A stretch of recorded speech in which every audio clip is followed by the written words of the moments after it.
Mayong adlaw gidunar sa Bureau of Customs ang mga gipang-abandona ug wala pang mga gikuha nga managlahing matang sa biofertilizer ngadto sa Department of Agriculture kun DA Region 11.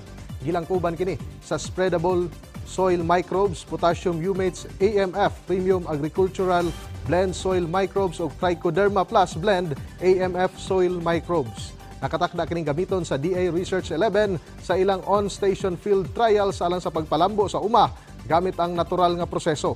Among lakang nagpakita lamang sa pagtinabangay sa matag ahensya sa gobyerno aron matabangan ang mga mag-uuma ug mapalambo pa ang sektor sa agrikultura dinhi sa nasod.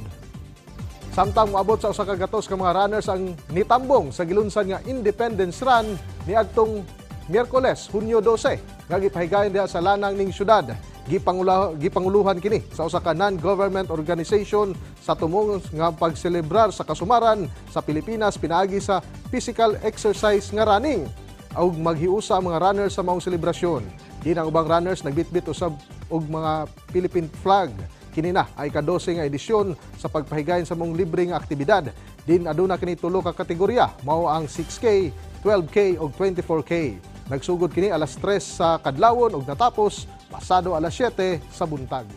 Ug mao kadtong mga nag-unang mga balita gikan dinhi sa PTV Davao. Ako si Julius Pakot para sa Pambansang TV sa Bagong Pilipinas.